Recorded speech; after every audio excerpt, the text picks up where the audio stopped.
Hey everyone, how are you? This is the Dark Outsider here, and in today's video I'm going to do something a little bit different. I found I think a perfect story for doing kind of a soft-spoken, almost horror ASMR. So I hope you enjoy it, and if you do, let me know in the comments and I'll do some more like this, and if you don't, then, well, then I won't. So, let's begin. Just a minute. Robert waited patiently at the doorstep, hands in his pockets, gazing outward towards the winding country lanes. They bobbed up and down the hilltops like buoys, disappearing over the grassy peaks before popping right back into existence at the bottom again. Visible for miles on end, they appeared as nothing more than a series of interconnected brown streaks from afar, like tunnels in an ant farm. The leaf-strewn mud outside the house was streaked with fresh tire tracks, still moist from last night's thunderstorm. Dirt stuck to Robert's boots as he shifted nervously from foot to foot, whistling quietly and making a mental note to purchase a thicker jacket before the last remnants of autumn fully faded, making way for the long, cold winter. And even now, the air held an icy thinness, one that would soon amplify and expand to encompass every little extremity. Snow would be blanketing soon. Thick, heavy snow, several feet deep in the worst years. Snow up to the doorknob. The sound of soft footfall came from the upstairs floor of the house. Robert turned, craning his head in the direction of the bedroom window. A familiar shadow danced across the blinds, making the rickety old window frame rattle with each step it took. It reminded him of candlelight, the way her body shimmered and glowed against the pale dark of the room, like a flame melting hot wax. Robert smiled, wondering if she could see him standing there, with a little less hair and a little more stubble, but still him. Undeniably still him. Still the Robert she used to know. The light drained and Robert frowned as the house went suddenly quiet. He stepped up onto the porch to press the doorbell once more, just as she came treading down the top of the stairs. Even through the warped front door window panes, he could see just how beautiful she still was. In the time that had elapsed since their last day together, he had expected her radiance to perhaps dwindle somewhat, but no. She had somehow matured into an even more heavenly being. Her movements across the downstairs corridor were so fluid, so ethereal, he almost thought he'd seen her ghost. Her pace slowed as she saw him, perhaps standing a little closer than was necessary. Catching himself, he took a step back, giving her the space to move forward and unlock the door. A hanging basket of wilted flowers thumped against the door as it swung open, only slightly louder than the thumping coming from Robert's chest. "Hello, Margaret," he spoke as she came fully into view, putting on his most earnest and sincere smile. "Do I know you?" Her voice was like an angel's, yet her words pierced his soul like daggers. Robert masked his sadness and cleared his throat scratching the back of his head. Well, we knew each other back in high school. Well, more than just knew each other, really. I recall at some point we were... I remember. She cut him off, leaning against the door frame. Funny how things change, huh? I know, right? Robert laughed awkwardly. God, how long has it been? Like a decade? So many memories, though. To be honest, quite a few I think I forgot. I don't even remember why we broke up. Because I didn't love you. I never loved you. Robert stammered, picking at his nails, as he glanced towards the ground. Margaret plucked a cigarette from behind her ear and took a long drag, blowing the smoke out of the corner of her mouth. Right. Anyway, I was in the neighborhood and was wondering, how did you find my address? A jagged chill rippled down Robert's spine. Well, you weren't answering your calls, so I gave Emily a ring instead. She said the last she'd ever heard from you was that you were moving here, 15 Brookfield Pines. Well, my aunt lives in the area, and while I was dropping by to see her, I thought I might as well come visit. It's a shame you and Emily didn't stay in touch. You always seemed like good friends. Margaret stared blankly, playing with her whitened curls. It's funny, you know. You always said you wanted to live out in the sticks somewhere, surrounded by nature. I always thought that would have been nice too, but I got stuck in some dead-end job in the city. Guess we can't all live out our dreams, right? I suppose you want to come in, don't you? The slight annoyance in her tone nearly pushed him to breaking point. If only he could wrap his mouth around those scarlet lips one last time. Yes, Margaret, he spoke. Yes, that would be wonderful. A whiff of perfume caught his nose as he strolled through the front doorway, Margaret following and shutting the door behind them. The house was small, simple, cozy, and rustic. It was the exact kind of place Robert envisioned him and her settling down in all those years ago. The walls were a smooth blend of wooden and stone surfaces, illuminated by a string of soft, white lights that stretched into the living room like a trail of fireflies.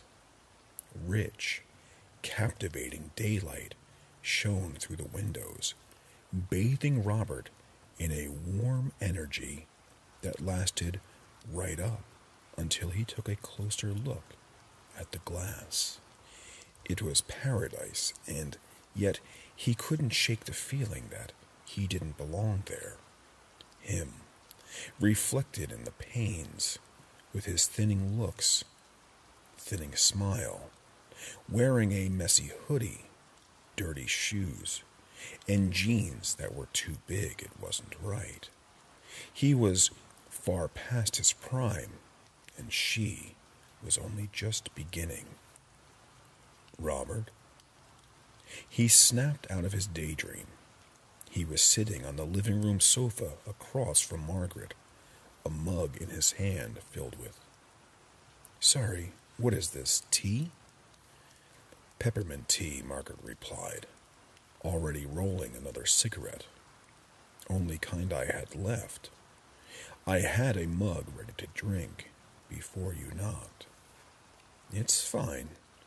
I don't mind peppermint, Robert spoke. It was a lie, and she probably knew it, but it didn't stop him from lifting the beverage to his lips and taking a swig. even as the taste burned the back of his throat and made his cheeks feel sour. "So tell me, Margaret," he continued, setting down the glass on a kitten-themed coaster, "what do you get up to these days?" "Not much. Little bit of photography here and there. The landscape is pretty beautiful in these parts." She lit the cigarette she had rolled, staring at the wall as she rolled it back and forth across her lips. Robert felt his jaw loosen as he started to lose himself in Margaret's jewel-green eyes, quickly realizing he needed to say something or the conversation would stagnate. "Yeah, I'd noticed. It's nice to get away from the city every now and then. Remember how we said we would move somewhere abroad? I think it was Russia. You always did want to snap a shot of those funny little buildings in Moscow." She said nothing, though Robert thought he could detect a hint of sadness spread across her face, dampening her usual cold, indifferent expression. "I went abroad last year. I won a holiday trip to the Falklands in some yearly office raffle. It was a treasure-hunting expedition, the type where you go around exploring forgotten tombs and such. It was a lot of fun, though. I didn't find much of anything interesting, except this ring." Robert fished it out from his trouser pocket, holding it out in his palm. It was a dark shade of bronze, adorned with a cloudy gray gemstone, and covered in intricate engravings that seemed to glow a hushed, milky white.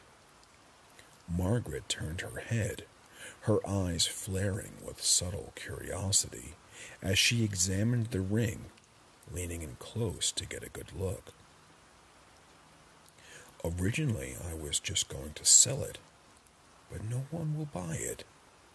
It's got some silly old superstition surrounding it about a curse or something like that. I know you never believed in all that stuff. To me, it's only really worth its weight in how pretty it is. I'd like you to have it." She raised an eyebrow, taking the cigarette out of her mouth. The smoke wafted between her fingers elegantly, like a thread of white silk rising up to the ceiling. "Is that why you came here, then? After we haven't seen each other for 10 years, you stopped by to give me some stupid ring? I mean, I'm sorry, Robert, but we're over. We've been over for about a decade now. Yes, I used you, and yes, I broke your heart, and yes, it was a stupid and soulless and irresponsible thing to do, and I'm sorry, but I don't want to get back together. I'm not looking for a partner right now, and even if I were, it wouldn't be you." Robert felt his face turn bright red as he struggled to force out a sentence. No, you don't understand.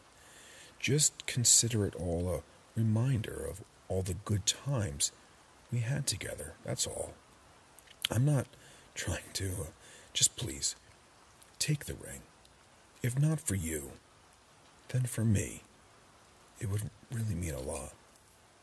Margaret sighed, leaning back into the sofa and rubbing her forehead with her spare hand. She looked at the ring, still sitting in Robert's now outstretched palm, then at Robert's pleading face, then back to the ring again. She grabbed it and slipped it onto her finger, sliding it all the way down to her knuckle. If anything, it was nice seeing you again, Robert. Margaret gasped. She knew she had said that last word, but she hadn't heard herself saying it. As a matter of fact, she couldn't hear anything. "Robert," she slurred, her mouth filling up with saliva.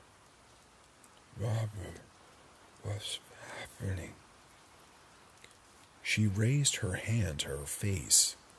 Instead of gray, the ring's gemstone was now glowing a fiery red, the patterns twisting and spreading outward across the skin of her finger, warping it to a saggy, gray heap of flesh and muscle.